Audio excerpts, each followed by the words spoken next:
for folks that don't know Kent, I think you all probably do know him. He is the CEO and president of the Search Institute, has a background in education and in youth development as well, and has really been instrumental in sort of bringing to the forefront this idea that it starts with relationships, and obviously that is now more than ever. So Kent, jump right in with us and talk to us about why, as we're talking about relationships, it's so important to understand, if we're going to get the full impact of relationships being a driver towards thriving, why we have to have a more sophisticated, nuanced understanding of what we mean by developmental relationships. That's fantastic. I think, Karen, from almost everybody who's taking their time on a day like this to be on a webinar, the power of relationships is a given.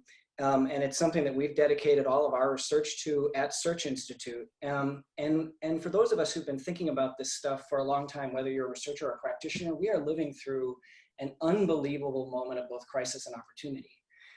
As we are literally socially distancing, we are all experiencing, both personally and professionally, the power of relationships that is borne out in research. And I would submit that if we are going to take advantage of this opportunity collectively as a field, as you just suggested, Karen, we need to do, we need to be mindful not just of the science, but of the communication of the science.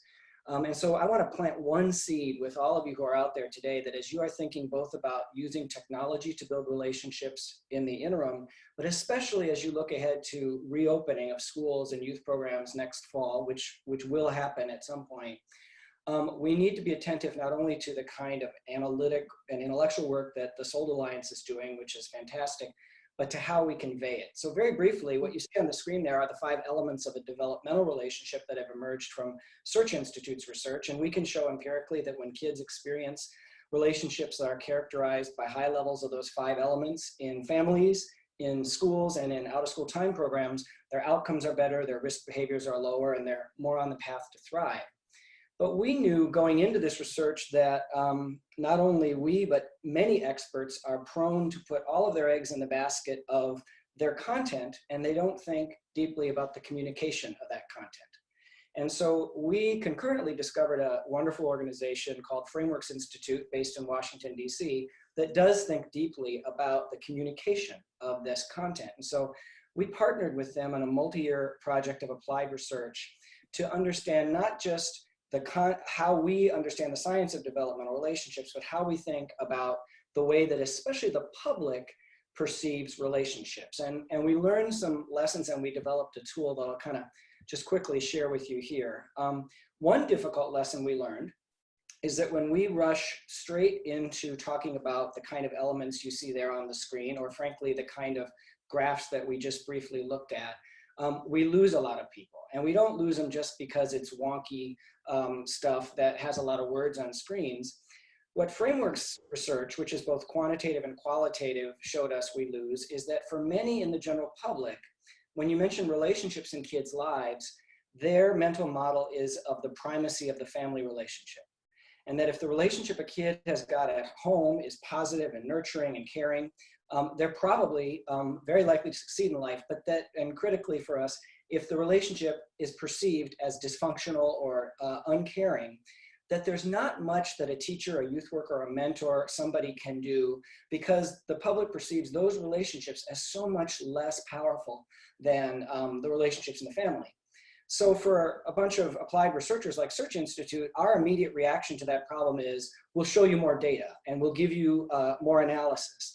And what we learned from Frameworks Institute is that that actually can backfire, and that in fact our well-intentioned desire to bring the science to the fore can undermine making the case for relationships.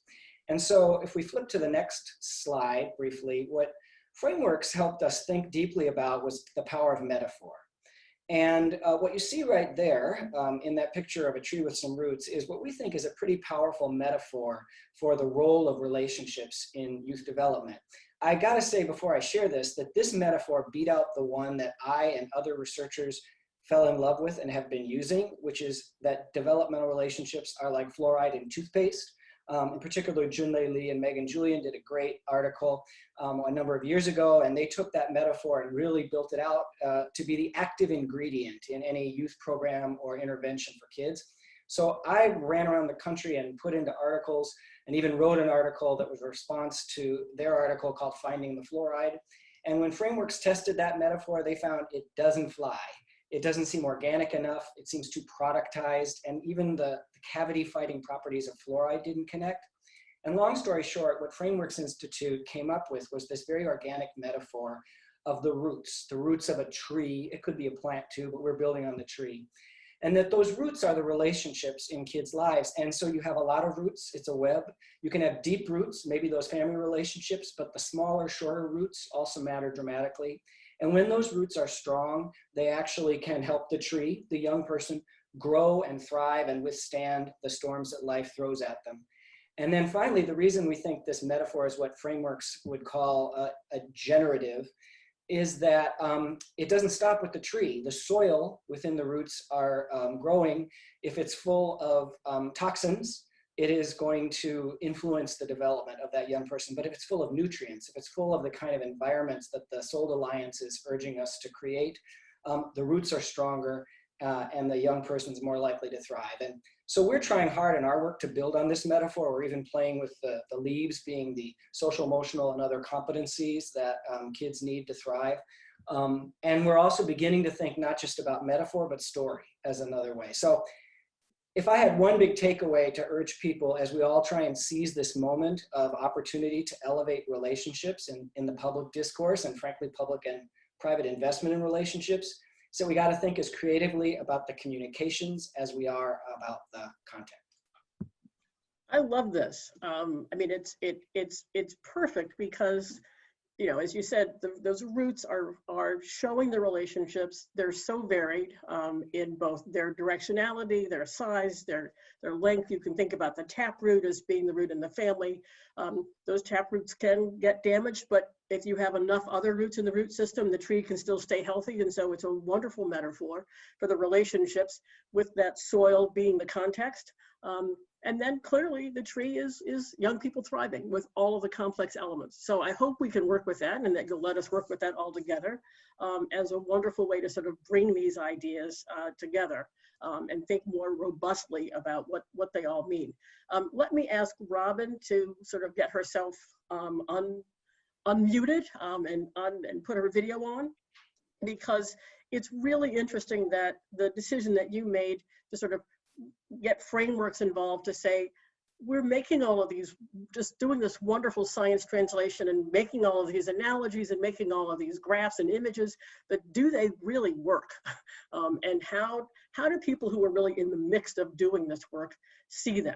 And so one of the things that the National Urban League did was to decide to do a listening tour of the stakeholders that they work with to find out, do these things that have been developed by the Seed Commission and Sold and Whole Child Frameworks, and is all of this really helping us?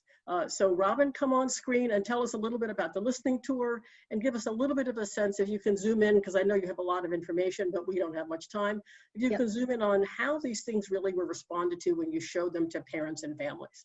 Okay, thank you so much. Thank you. And Ken, I appreciate your presentation and really the metaphor of rootedness and relationships. As Karen mentioned, we at the National Urban League conducted a series of listening sessions over the past 6 months and really worked on elevating the frameworks of Sell, Seed, Sold, and Whole Child Equity with an eye toward engaging people in the conversation who are often on the receiving end and not involved in the construction of these concepts and frameworks. We were able to engage a number of different stakeholder groups, from early childhood to K-12 educators, to researchers of color, those in the social work, wellness, and juvenile justice sector, and also after-school providers and arts educators. And what we found in those sessions was that everyone did have particular reactions. The ones I'm going to focus on right now, though, are our parent sessions. We held 2 parent sessions. One was in October in New Orleans, the other in New York and in February.